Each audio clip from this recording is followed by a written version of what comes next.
Cuando pensamos en los ejércitos de Sauron, lo primero que se nos viene a la cabeza son los orcos, ¿verdad? Pero en las lejanas arenas del sur existió un pueblo de hombres, guerreros temibles, conocidos como los Haradrim.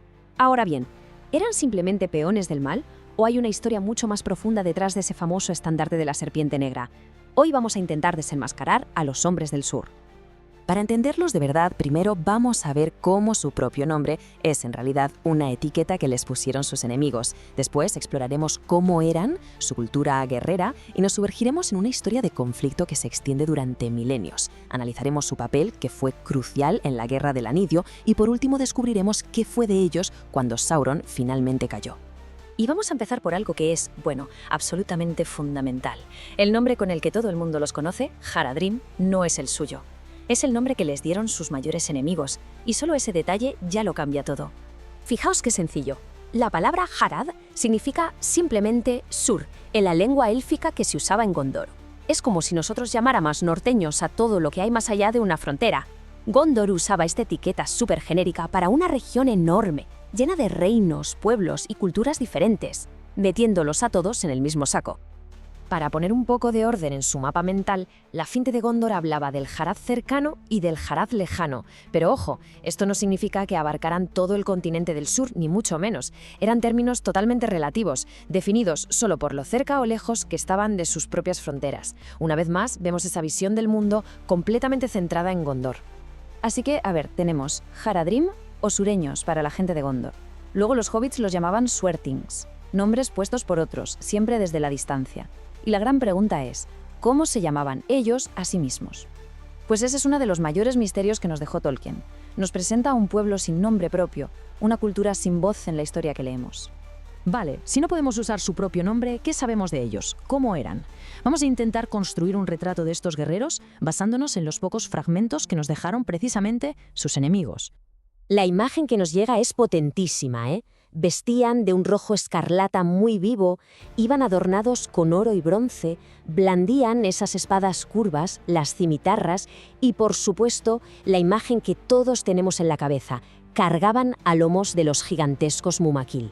Pero, de nuevo, recordemos que esta descripción viene de Gondor, que los consideraba simplemente un pueblo cruel, una visión forjada en la batalla, no en la paz.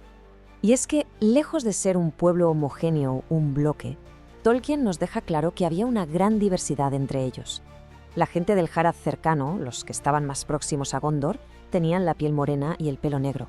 Pero los del lejano Harad eran muy distintos, de piel negra y con una altura y una fuerza que se describían como casi sobrehumanas, como de medio trolls.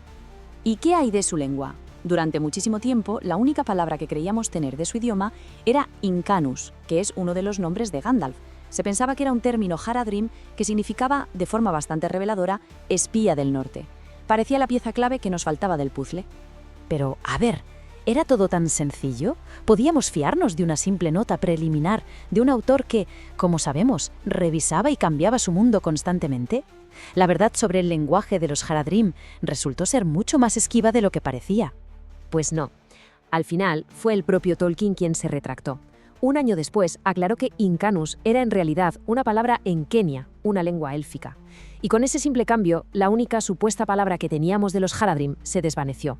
Su lengua volvió a ser un misterio absoluto, dejándonos completamente a oscuras.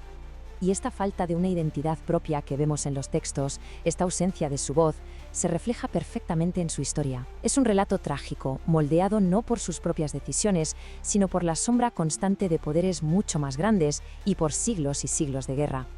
El problema, por así decirlo, venía de muy atrás. Sus ancestros ya habían caído en la oscuridad durante la Primera Edad, pero su destino quedó sellado del todo en la Segunda, con la llegada de dos fuerzas imparables. Primero, la influencia directa de Sauron, y segundo, los Númenoreanos negros, que eran hombres corruptos de la gran isla de Númenor que se establecieron en sus tierras como señores y llegaron a liderarlos en la guerra.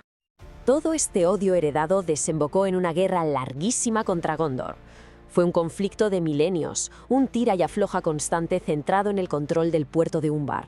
Hubo invasiones masivas que, en más de una ocasión, de verdad que estuvieron a punto de borrar a Gondor del mapa. Una lucha brutal y sin fin. Y claro, toda esta historia de sangre y fuego nos lleva directamente a su momento más conocido por todos, su papel como el ejército del sur de Sauron durante la Guerra del Anillo. Para que nos hagamos una idea de la escala de la que estamos hablando, En la batalla de los campos del Pelennor, solo las tropas de los Haradrim, solo ellos, ya eran 3 veces más numerosas que todo el ejército de Rohan junto. Una auténtica marea roja y dorada que parecía que iba a arrasar con todo. Y que nadie piense que eran una horda sin más. Nada de eso. Demostraron tener una disciplina militar temible, atacando en 3 oleadas perfectamente coordinadas. Primero, una carga de caballería brutal. Después, el avance imparable de las legiones de infantería. Y por último, para desatar el terror puro, soltaban a los Mumakil desde la retaguardia. En el clímax de la batalla, su gran caudillo, con el estandarte de la serpiente negra ondeando al viento, cargó directamente contra el rey Theoden. Fue un duelo de reyes en mitad del caos más absoluto, y fue Theoden quien en un último aliento consiguió derribar al líder del sur. Pero aquí viene lo increíble. Ni siquiera la muerte de su líder los hizo retroceder. Con la batalla ya perdida, los Haradim se negaron a huir o a rendirse. Lucharon hasta el último hombre.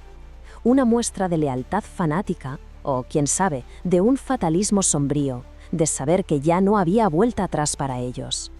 Sauron fue derrotado, el anillo destruido. Se acabó la guerra. Pero, ¿qué pasó con los miles y miles de hombres del sur que habían luchado en el bando perdedor? ¿Terminó la guerra también para ellos? Pues bien, con Aragón ya como rey, llegó la paz para muchas de las tribus de Harad, y el antiguo puerto de Umbar fue recuperado. Pero claro, un odio de milenios no se borra de un plumazo. Muchas otras tribus se resistieron, y la guerra continuó en el sur, con Aragón y el rey Éomer teniendo que cabalgar de nuevo para someter los últimos focos de resistencia.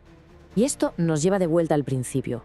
¿Eran los Haradrim realmente ese pueblo cruel por naturaleza que describían sus enemigos? ¿O eran más bien víctimas de su geografía? Un pueblo atrapado en la órbita de un señor oscuro, encadenado a un ciclo de odio del que era imposible escapar. La respuesta, como su propio nombre y su historia perdida, es compleja, y probablemente nunca la sabremos del todo. Todos vosotros moriréis si no os suscribís al canal de Krypton Mañico.